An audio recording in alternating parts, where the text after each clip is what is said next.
Hello and welcome to France, where for the first time in 5 years, Paris Saint-Germain will not be top of the league at Christmas. That accolade goes to Lens, who finished their superb first part to the campaign by winning for a sixth weekend running at home against Nice. The Parisians are just 1 point behind after edging past Metz, and Marseille are still in the title mix just about after clinching a dramatic triumph over Monaco on Sunday night. It is all coming up in Across the Channel.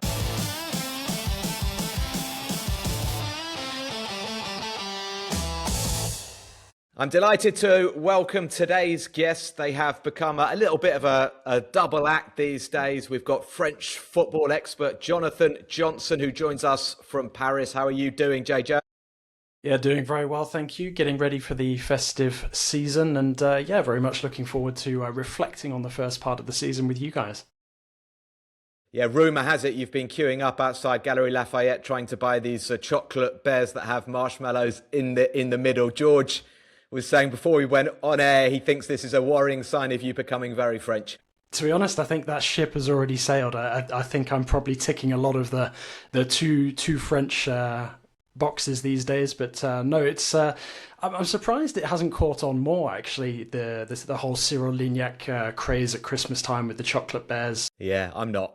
But let's welcome George. George Boxall is with us, the Marseille-based reporter. He was one of 66,000 lucky people to have been at the Velodrome last night. How's it going, George? It's going good. It's the season of being grateful and Thanksgiving. I'm very thankful also for being a journalist in France and having this winter international break, basically to kind of go back to UK, and I get to watch the Premier League the whole time. I get to go and follow Brighton, and it's gonna be great. A little break away from the intensity of what has been a very intense season in the Provence region with Marseille. So yeah. Yeah, we do get the best of both worlds, don't we? We get to work on football, and we get to have Christmas off, and we can watch a bit of Premier League if we want to, if we're feeling like we've got some withdrawal symptoms from football. So that is nice, but maybe our listeners would rather they had Ligue 1 to watch over Christmas. But let's talk Ligue 1. Let's get stuck into what was, I think, on paper, the big game of the weekend. It finished Marseille 1, Monaco 0. It was a huge victory for the host team. It keeps them more or less in touch with the leading trio, Lens and Paris Saint-Germain. But George, I think it's fair to say 1-0 doesn't really tell the whole story, does it? Yeah, I mean, Roberto De Zerbi after the game said, "This is one of the games I'll remember for a while from my time at OM," and I'm not really of the same opinion, but yeah, it was a strange game with a kind of strange rhythm, and one that Monaco will be bitterly regretting that they couldn't win. I mean, they were unlucky to have those two goals ruled out. I mean, the second one, Fuller and Balogun, was clearly offside, but the first one, earlier in the game, there was the contentious offside decision where Balogun was called offside, but he wasn't really interfering with the play, and then Lamine Camara volleys from just outside the box into the back of the net. So Monaco will be really bitterly regretting that one. And it was both sides were a bit leggy. It was one of those typical end of kind of mid-December games. Both sides were leggy. It was really cagey through long periods of the game, and Mason Greenwood stepped up like he has more often than not this season with that first time finish to basically punish Monaco when they thought they went in front. So I think for Marseille it was a case of them, picking up points when they probably didn't really deserve to on the balance of play, and that hasn't happened a lot for De Zerbi's side this season so far. I think the second half was pretty exciting. I think I'd agree with your view that it was cagey, certainly in the first half, but it was pretty end-to-end in the last 20-25 minutes. And yeah, Monaco will be absolutely kicking themselves for sure, because I think they had the better of the chances. John, what's your view? I'll just try and describe this Lamine Camara goal that didn't stand. The ball was played over by Caio Henrique towards Balogun in the box. He sort of chipped it in. Balogun's a yard or two offside, but the pass is then deflected into the path of Minamino, who's onside. The ball is cut back, and brilliant shot from Camara. Is Balogun, in the commentary, I was kind of like, well, the pass was intended for him. the Marseille defenders are marking Balogun, he's interfering with play. I'm taking a slightly more nuanced stance, reading what various experts are saying, and it's unlucky, isn't it, for Monaco? Do you think that goal should have stood? I think there's a strong case for it standing, and I think it's a shame that we once again have a Ligue 1 head coach talking more about the refereeing after the game than the actual game itself. Obviously, Pocognoli has not had an easy start with Monaco so far, so to hear him sort of laying into the refereeing again is not ideal. But I can see both sides of the argument regarding whether the goal should have stood or whether it should have been disallowed. Ultimately, like you said, the ball is intended for Balogun, even if it gets deviated. So it does really suggest that he was very much influencing the play as the ball went forward in his direction, but also the fact that it never got to him. I do think that there can be mitigating circumstances there, and I do think in terms of the game, unfortunately, I think you had 2 Monaco goals disallowed in this one. So either of those goals standing, Monaco tie the game, and arguably their mid-season break doesn't look quite as negative as this one probably will do off the back of this defeat, where you could argue that they were the better side over the 90 minutes. So I do think that there is an argument to say that the goal probably should have stood, and ultimately, Monaco are right to feel slightly aggrieved at that. Yeah, Monaco down in 9th. It's 5 defeats from 6 now for Pocognoli in the league. The one game they didn't lose was against Paris Saint-Germain, and they won 1-0. It means that they're 9 points behind Marseille as well, Marseille and Lille in the top 4. So their chances of qualifying for the Champions League are really looking bleak. And just to touch on the second disallowed goal, because it was 60 seconds that totally changed the game, wasn't it? George, you said that Balogun was clearly offside, and insofar as we could see, he was beyond the last man. But, we're talking probably half a foot, 6 inches, 7 inches. So, it was a tight call, and Balogun obviously thought he was onside. Teze played it through, brilliant flip finish. And Monaco at that moment thought they'd won the game. It goes to VAR. The goal is chalked out. And then literally seconds later, Mason Greenwood scores what proved the winner. The question I'm going to put to you, George, I was listening to French radio after the game. They were having a debate because one of their journalists said that Roberto De Zerbi is only in a job still because of Greenwood and because of Greenwood's goals. Somebody retorted, well, actually, you could say Mason Greenwood's only doing really well because of Roberto De Zerbi, who brought him to Marseille and who was, swings and roundabouts maybe, but Greenwood, I think 14 goals now in all competitions. He's Ligue 1's top scorer with 11.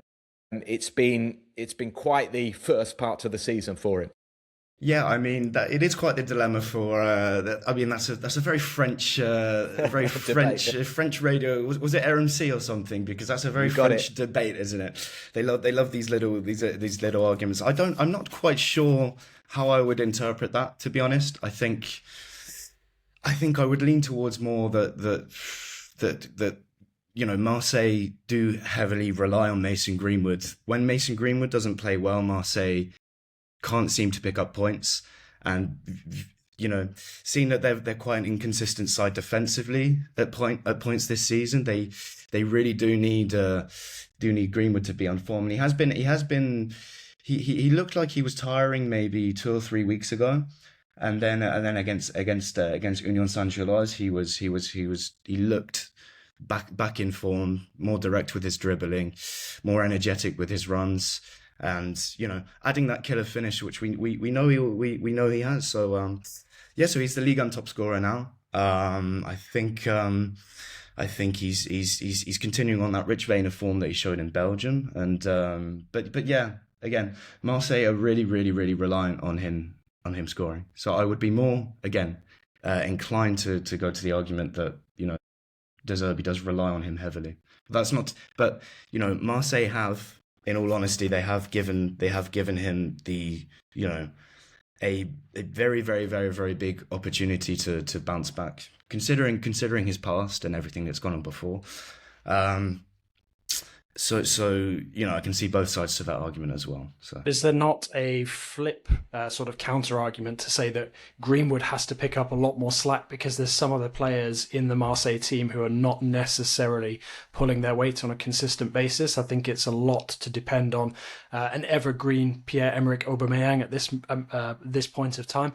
Personally, I would put a little bit more blame on the shoulders of Pichal because I feel like he's been a bit underwhelming compared to what I expected so far. And obviously, we've gone into great detail on Angel Gomez and his struggles because I feel like if he was back at the level that we've seen from him in the past with Lille, maybe there would be a little less emphasis on Greenwood. I don't know how you feel sort of watching the team up close week in, week out at the Velodrome. yes.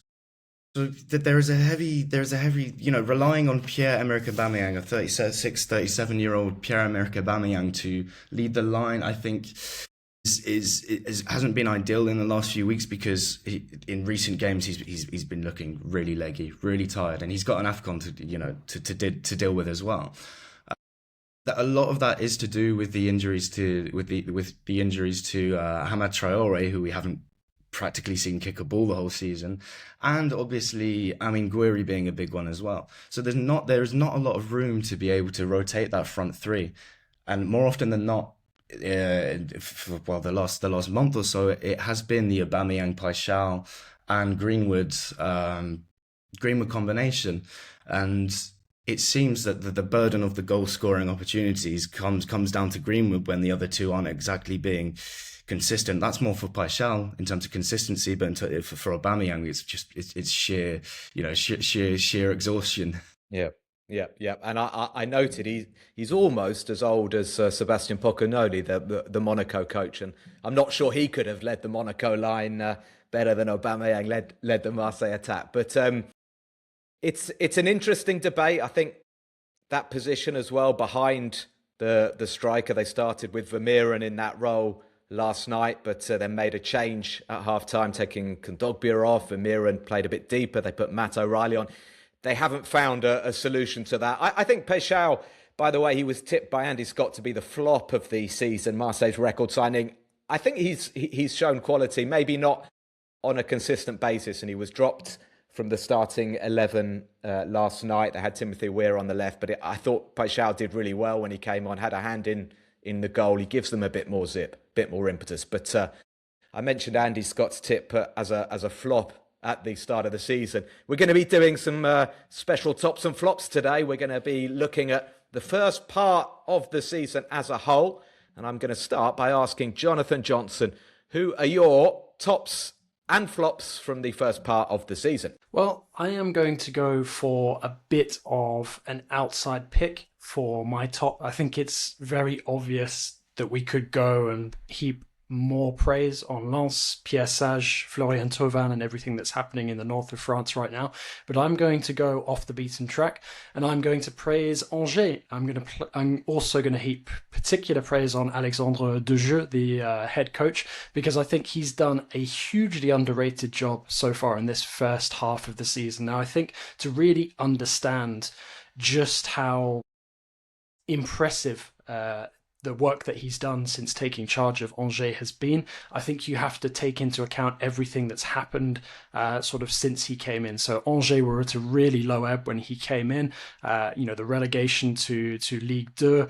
He inherited a team that was symptomatic of the troubles that the club had at the very top. There's a lot of very well documented bad behaviour going on from members of staff, but also the players. And nobody really thought twice about his appointment because I think so many people expected that he'd be out of a job reasonably quickly, but actually he's shown impressive staying power against all the odds, because if you think back to this time 2 years ago in late 2023, tragically Dejeu lost his wife. I think it was on Christmas Day as well, so extremely heartbreaking after a long-standing battle against illness. And he really managed to galvanize the squad behind him. Now, I'm not saying just because of that, but I think at that point the players would have seen the human side of their coach, and it seems to have helped to forge this. I'm not going to say an extraordinary bond, but a very strong bond between him and a very I don't want to say limited group of players, but a very unlikely band of players, because essentially there's a couple of really veteran elements in that group. There's some very young players who have come through what is, an impressive academy when you look at some of the players that have come through and been sold on over the years. But when you look at the team on paper, they're relegation favourites. And the fact that he's managed to not only get them to turn around what had been an extremely sort of negative part of the club's history, he's managed to get them back into Ligue 1. He's consolidated them there, and at this moment in time has them in mid-table as well. And I think when you look at the different coaches in Ligue 1, I don't think that there's too many who can really have as strong a case as Alexandre Dejeu for potentially being coach of the season so far, because I think we underplay just how major this achievement is, because Angers, I think it's, if it's not the lowest budget in the league, it's one of the two lowest budgets, possibly on an even keel with Le Havre. And I think the way that he's got them playing, picking up points against the teams that you would expect them to be battling against for relegation, occasionally sort of snaring a big scalp victory as well, it's been hugely impressive. And I think when you look at some of the names that keep getting recycled and linked with other more prestigious postings than Angers, with all due respect to the club, I know that they've just unveiled their ambitious sort of 2030 vision, which, to be perfectly honest, I don't think it's really changed that much in terms of the long-term thinking at the club, because they're trying to make do with what little they have.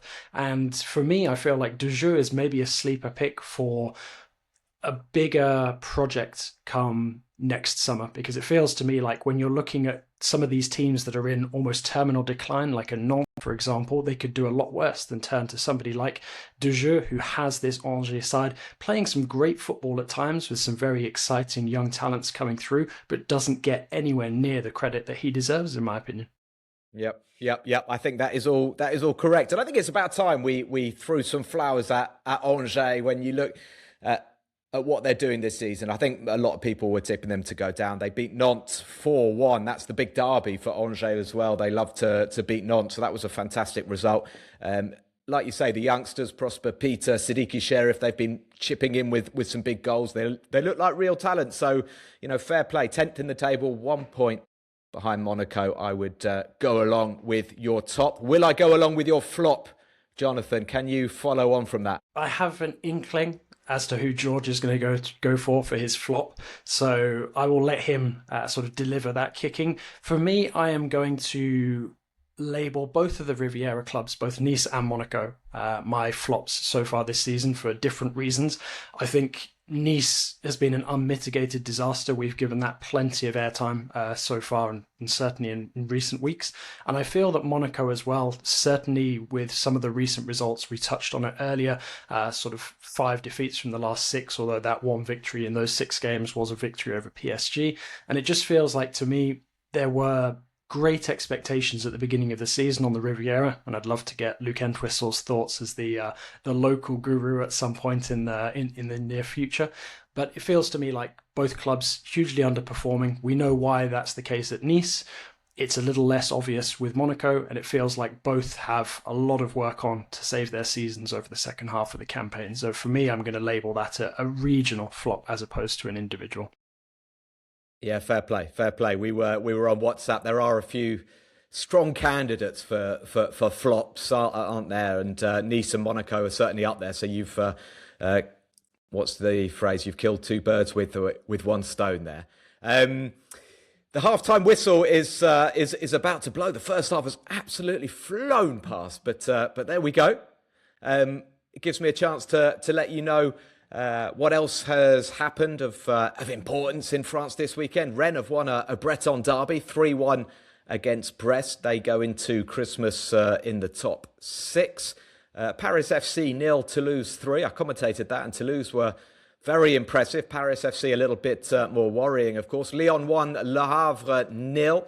Lyon up to 5th with that victory. Pavel Schultz got the goal for them. There was an incredible game at the Stade de l'Abbé Deschamps. Auxerre 3, Lille 4. I was sort of following this at the end, and like every minute there was a goal or a red card. There were 4 red cards in all. Lille managed to get the victory that keeps them level on points with third-placed Marseille. Strasbourg 0, Lorient 0. 5 games without a victory for Liam Rossigne's team. They are dropping worryingly into mid-table. They'll be hoping for a better 26. Quiz time now, and we had plenty of answers coming in for last week's quiz. It was a former Ligue 1 player. The clue was I won 3 league titles in my homeland before arriving in France on the back of an excellent European Championship campaign with my country. Although I spent just 3 seasons with my first French team, the fans still remember me fondly, which is fair enough because I made a significant contribution to what remains the greatest season of the club's history.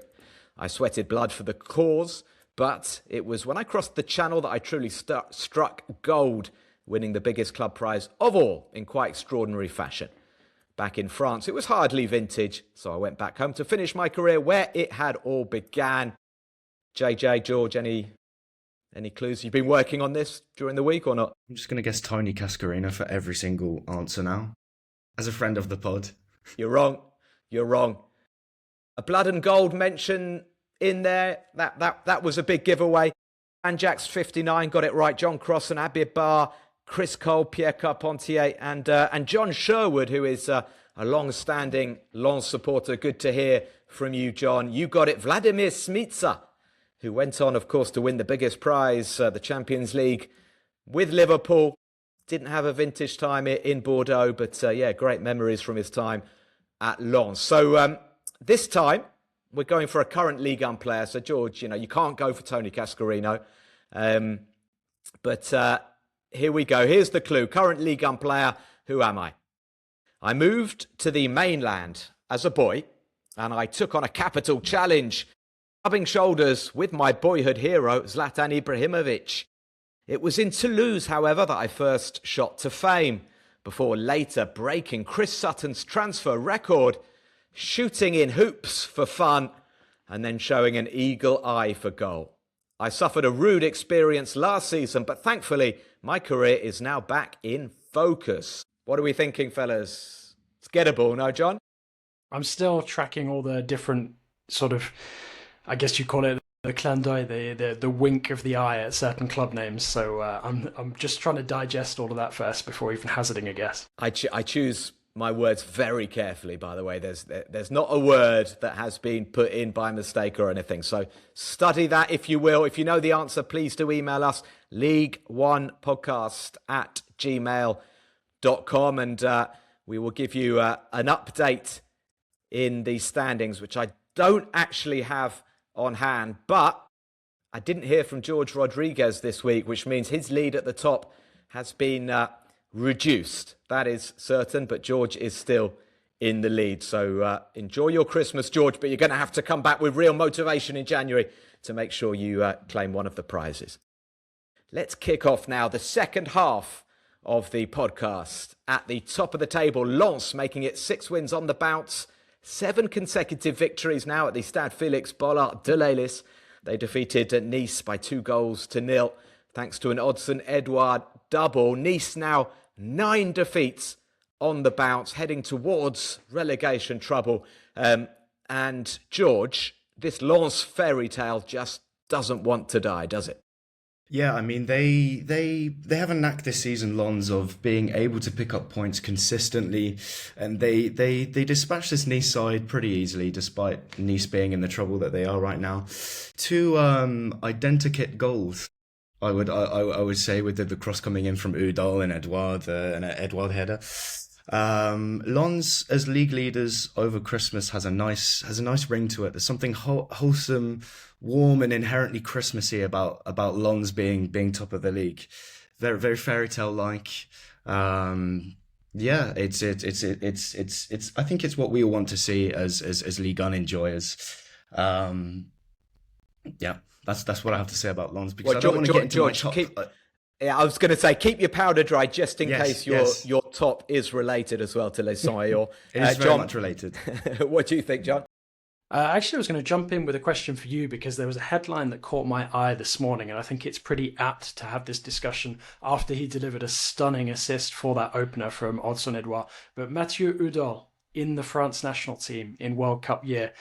Are you buying into this? Because you look at some of the performances he's put in since joining Lens from Metz. I know there was a lot of controversy with him, having been a one-club man up until that point, but it really seems to have given him the platform to go on to the next stage of his career. And the fact that we're even discussing Mathieu Udol as a potential sort of call-up for Didier Deschamps in the months leading up to the World Cup seems fairly improbable. But given this fairy tale run and the form that Lens are under with PSG in charge, doesn't feel that far-fetched, does it?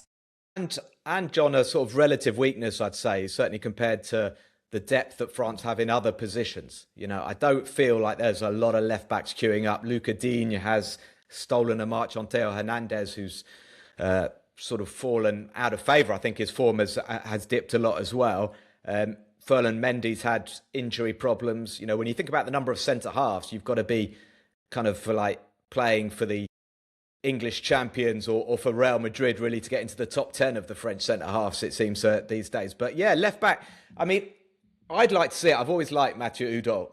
I think it's difficult to judge him when he hasn't played for a top club, I would say, before this season, because with respect to Metz, he's often been fighting relegation. He's always been impressive for Metz. I think it just, reflects as well Lens's very, very shrewd recruitment. He's a player who, was always going to flourish, I think, for another Ligue 1 club. Very solid, good defender. I think a good man to have in the dressing room as well. He was the Mets captain for several years. So I wouldn't necessarily be comfortable throwing him into the France team at the World Cup, because you just don't know, do you, if he's going to be able to kind of raise his game to that level. And I think Luca Digne and Theo Hernandez, we know, can raise their game to that level. I'm just, before we go with George's top and flop, I'm going to throw one back to you, John, as well, because I know you're very kind of up with the whole business of football, like the business side of Ligue 1. And one thing that Lens declared or announced over the weekend was that they have purchased the Stade Félix Bollard de Leylis. It now belongs to the football club, which some listeners may think, well, that's obvious, it's their stadium. But in France, very often the football club doesn't own the stadium. It belongs to the local authorities. As a result, I think clubs have great difficulty in sort of earning significant matchday revenues, etc. Now, we know Lens sell out their stadium. I think it's 75 or 77 games in a row that they've sold out now. And it seems like just another very shrewd, very good, very sensible step towards making this club bigger and better. Yeah, absolutely. I think it was fairly well documented a couple of years ago that they were awaiting potential investment into the club, and then the deterioration of the TV rights situation dictated that the interested party didn't want to advance. So I think the alternative for Lens was to double down on what they've done very well in the last couple of years. And one of the things that they do better, arguably, than anybody else in France is the match day experience, the match day atmosphere. And I think it was a no-brainer ultimately to look to have exclusive ownership of the Stade Bollard. And I think it could potentially be a game changer for the club and for the business in the next couple of years, especially if Lens return to European action. I think it is a superb place to go and watch football, but I also think that it has potential to be more than just a football venue, and I think that's what Lens will be looking to tap into. Really wouldn't surprise me as well if we see a potential sponsoring deal sort of thrown into the mix to potentially monetize that fairly immediately off the bat. But yeah, like you said, another very smart business decision taken by a club that's doing things the right way, and it seems like despite that brief with spending beyond their means, Lens have very quickly redressed the balance and ultimately are looking in very fine shape for it. You're taking a little bit of the romance away there. The thought of, I don't know, Vanessa Paradis, does she still fill stadiums? Or maybe I should say Jules, who's, a bit of a legend these days down in Marseille. But yeah, having concerts in the stadium. Will they maybe try and compete with Lille, who have the Decathlon Arena?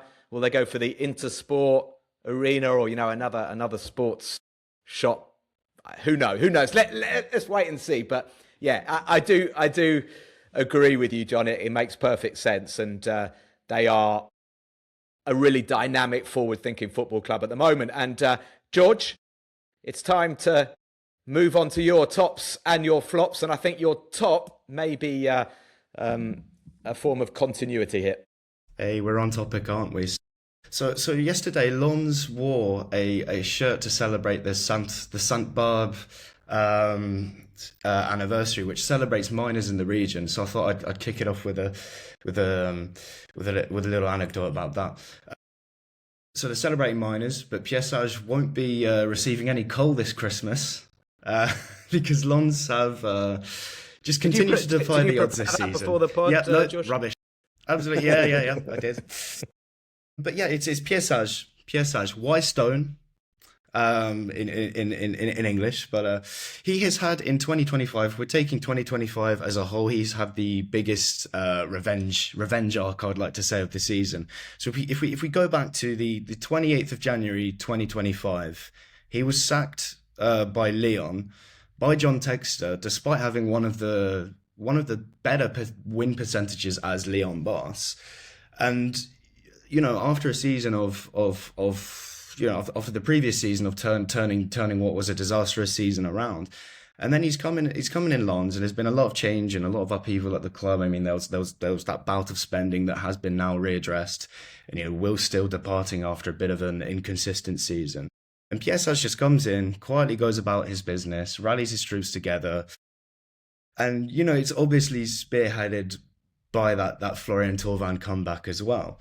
But for me, it's a lot more than that, because PSG is put in a very distinct style of play, and as I said, as I alluded to a little bit earlier, there's consistency in the way that they're picking up points this season, and without Lens, without the European distractions like PSG, Marseille, LOSC, and Lyon, they've certainly made the most of it this season, and it's pretty much down to that lovely quiet Frenchman Pierre Sage. Yeah, Pierre Sage. I like that. He is well named, isn't he? You've inverted it for it to be Wise Stone, but yeah, he's got wisdom and he's solid as a rock, and he's doing a fantastic job. And I think it's already a success that should be celebrated for French football, that PSG have a rival, maybe a couple of rivals, that we have a different team on top of the league. There is a feeling, of course, that PSG are going to move up a gear or two and PSG will win the league, and it may happen. The odds are that it will happen, but we don't know that. And I think, Lens have been absolutely incredible. Honestly, didn't see them finishing top 5 or 6. I think they'll absolutely finish top 3 now. You never know, but they're fantastically placed. And Pierre Sage, I think, is doing a phenomenal job. We'll move on though to your flop. A little bit darker, George. Who are you going for? Yeah, so I am known in the French footballing world as being a bit of a Red Star supporter, and obviously Paris FC are the Parisian rivals, let's say, of Red Star. So I may be accused of a little bit of bias here, but I don't often, I always think that you should know your enemy well, and So my flop for this season even is going to be Paris Football Club. So when Bernard Arnault and Red Bull came in to buy the club last season, November last year, I think it was safe to say they sent a minor shockwave through French football. I mean, in Ligue 2, they already had a squad that was more than capable of getting promoted to the top division. I mean, they already had Ilan Cabal, Maxime Lopez, JB Crasso. The writing was on the wall as soon as they were bought that they were going to get promoted at the first attempt under the new leadership. I think the interesting part is, what happens next with the hype, the significant investment. They're now playing in the stadium, Jean Bouin next to the Parc des Princes, and the answer is that, okay, they started the season relatively strongly. They did, however, spend heavily in the transfer window, and those signings haven't really lived up to expectations, right? I mean, you have Moses Simon hasn't set the world on fire. I wasn't really even aware that Jonathan Ikone, formerly of Fiorentina, is kicking around at Paris FC. You've also got Ottavio, who really wasn't good in that defeat to Toulouse on Friday, and just hasn't been consistent at all. I mean, and then you've even got Pierre-Lise Milou as a midfielder being a complete shadow of himself. Maybe a bit harsh on Pierre-Lise Milou. So yeah, they're now 15th after the initial hype and the hopes of the Red Bull and Bernard Arnault ownership bringing instant success. They're now 15th. They haven't won a game since the 1st of November, I believe, and that's that's going to be a real significant setback. Well, the first real setback for the new leadership of the club, and I think this is important because when you're a club that attracts interest so quickly and hype so quickly with no real historical ties or a very thin layer of a fan base, you need to have results really, really quickly, because otherwise you're going to have that level of interest turn into disinterest, and that interest will dissipate really quickly, and you've even outside of what's going on the pitch, you've had incidents between the supporters group there. You've had the Old Clan supporters group, which has had to dissolve because they've been in a fight with another Paris FC supporter group. So, money can't buy everything. You've taken You can't buy everything. You're taking them to the cleaners here, George. JJ, Money can't buy everything. Yeah, no, but I'm stopping you there because this is like, I know we've got at least one Paris FC supporter listening, Chris Cole, who's probably he's probably switched Fuming. off by now. But John, what did you want to say? Yeah, so I've got a question for both of you. I'm going to put it to Matt first and then to George. PSG, Paris FC, the first Parisian derby I think it's the first game on the calendar of 2026 once we get back to Ligue 1 action. First weekend. It's not on the Friday. Okay, so will Paris FC have changed manager before that game? Matt first, then George. Yes. I've not got a problem with Stefan Gilly. I think he's done a terrific job, but I do think the Arnault family are going to be looking at what's happened. For balance, George, Paris FC got promoted last season. They've tried to spend moderately and sensibly in bringing in notably some Ligue 1 sort of tried and tested players like Moses Simon, Pierre-Lise Milou. Les Milou, I think, has done all right. He's injured at the moment. Yeah, I was a bit harsh on him. So, yeah, I'd say mitigating circumstances. They are 15th. They're not bottom. But I do think the Arnault family will be worried about the direction it's taking. They'll probably look to get a more established or a bigger name coach in, and they absolutely need to get a leader or somebody at the back, because I think Otavio hasn't yet become the player they were hoping he would. Yeah, look, I'm not saying it's a complete failure of a project. They've done the first phase of the project really well. Getting to Ligue 1 is an achievement in itself. I mean, it is the teething problems are now coming midway through the second season. I'm not saying it's stick to your guns. No, I'm not saying it's a complete failure. I'm just saying in relation to the level of expectation that comes with trying to be Paris's second club. Perhaps a little bit of jealousy on my part as well in terms of the interest that has been generated by this side. I think they just, considering the amounts they've spent, they haven't spent loads, but they've still spent a significant amount, more significantly than the other promoted sides. I think just in relation to what we expected from Paris FC, I don't think they've really lived up to those expectations, both on and off the pitch. I'm going to have to press you for the answer. New coach, yeah, George. New coach or not? New coach, I think by January, I think they'll still have Stefan Gilly.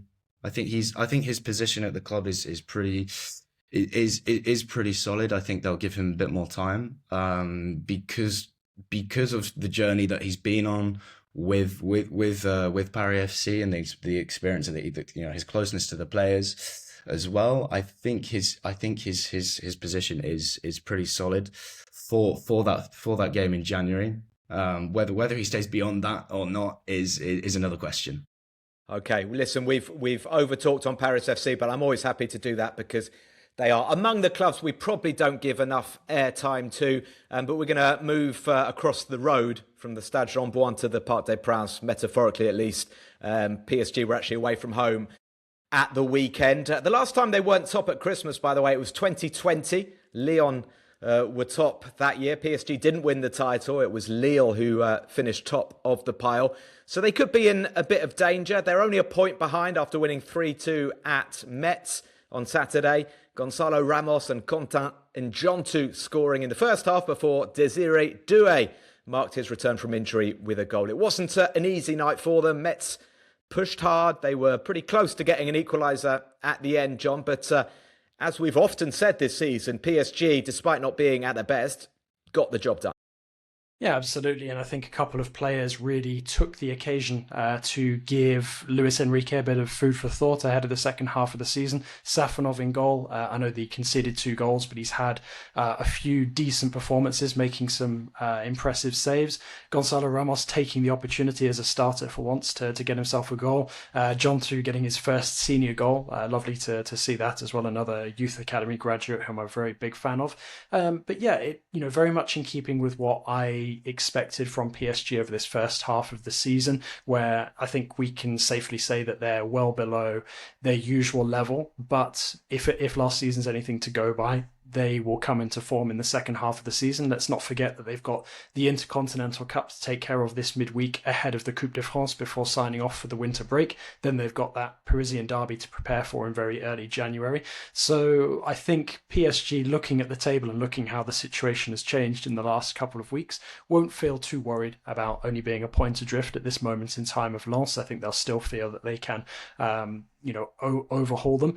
And ultimately, when PSG are looking behind them, I don't think that the field is as crowded as they maybe would have expected. But in terms of the action on the pitch, I think it's great to see Desiree Doué back. I think the goal was a little bit of a gift for him from the Metz defence, basically allowing him to run through on goal and slot it past Fischer in the Metz goal.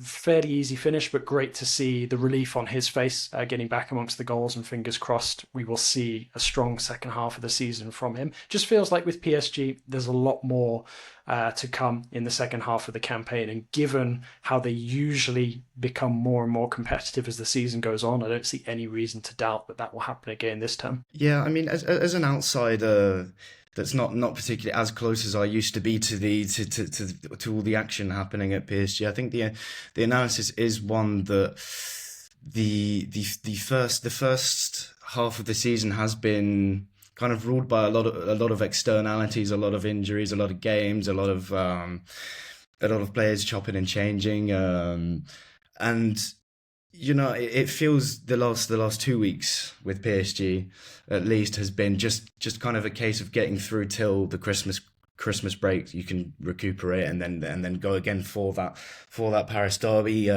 match. But I think, I agree with Jonathan in that I don't think there should be too much cause for concern. Obviously, PSG aren't used to not having that top spot by Christmas, but I'm also pretty confident that they will be able to overhaul the gap between Lens.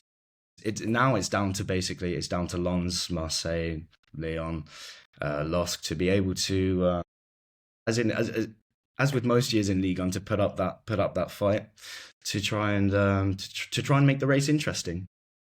Yeah, I think the others, like you say, the likes of Lyon, maybe Rennes, maybe Strasbourg, who held PSG at the Parc des Princes, they'll need to trouble PSG, take points off PSG just to give Lens or Marseille a chance. Because if PSG, I think, if they're going to win week after week, I can't see Lens sort of maintaining that sort of form. But we've run out of time, unfortunately. Thank you, everybody, for tuning in today and throughout the season. It's been a lot of fun getting this podcast up and running, and we're going to keep on developing it in the second half of the season and trying to make it even better. Listen out for a bonus podcast coming your way in the next days as I speak to the former Cameroon defender Sébastien Bassong about growing up in the Paris suburbs, about life at Clairefontaine, about the wild season he had at Newcastle, and about playing with Luka Modric, Harry Kane and Gareth Bale at Spurs. It is a good, lively, interesting chat, and I do hope you will enjoy it. We'll be back, of course, with more Ligue 1 banter and discussion in the new year. Before I sign off, I just want to ask my guests what they're hoping for Christmas. Jonathan Johnson, what's on your Christmas list this year?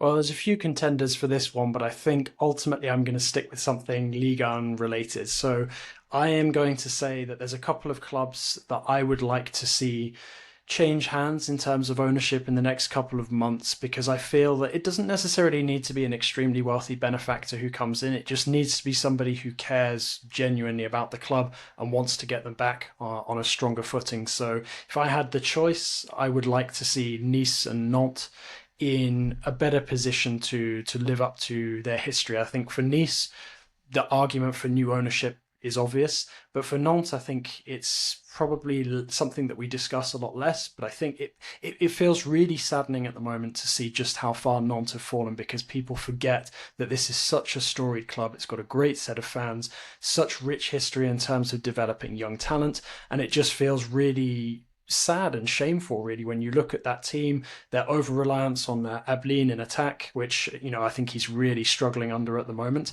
and the fact that they just haven't been a force in the top flight for so long. So for me, if I had to choose between one of those two teams, even though the argument's strong for, I would really love to see Nantes given a new lease of life. Yeah, I do wonder what Father Christmas would think if he saw that note asking for what you've just asked for, Johnny. He might be a bit perplexed, but fair enough. It's a very good shout. George, what are you hoping for Christmas? I'm going to make it all about me, because I enjoy doing that sometimes. So it's been a year that I've been in Marseille as a journalist, and what I really want for Christmas is like a sit down interview with Roberto De Zerbi. I think it might be. It's not too much to ask, but the condition being that we can only talk about off-field stuff. So like how much he likes Stone Island jackets. Talk about his time as an ultra when he was knocking around with Brescia and in like Serie D as an ultra. Just out of interest, just how many packets of cigarettes are you guys going to get through in this theoretical interview? Oh, loads. We're going to talk about how much we love nicotine and how much the Mediterranean has made us both increase our intake of cigarettes since being in Marseille. But yeah, no, that's what I want to do. We might chat about politics and stuff as well. Just get into that, but nothing to do with football. Nothing to do with football. I think it's more likely that happening than Keita selling Nantes in the next couple of weeks. What language will this be in? Are you relying on his English for this? Or? Yeah, we'll do it in English, because he started learning French. He started going into press conferences and saying like little phrases in French. He's saying he wants to by the end of his time be able to speak French, but whether he has that time, we don't know yet. George, it's been a pleasure as ever, and I very much hope that your Christmas wish comes true. It would make for fascinating. Well, don't think that you're getting away without your Christmas wish, Mr. Matt Spiro. Oh. My Christmas wish that I put on on the WhatsApp group was a 4-0 victory for Arsenal against Aston Villa on the 30th. Because I'm going to the game, I'm bringing my family, but mainly because JJ likes Aston Villa, and since Villa beat the Arsenal, he's been giving it the big one on quite a regular basis. So Villa need to be put back in their place. I hope that will happen. But above all, Evan Gesson's getting in the goals now. I hope for happiness and Christmas cheer for all of our listeners, for George and for Jonathan.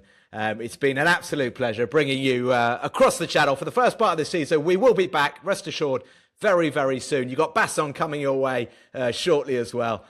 So everything you need for a very Merry Christmas. Thank you, everybody, for joining us. We'll be back really soon. Take care. Bye-bye.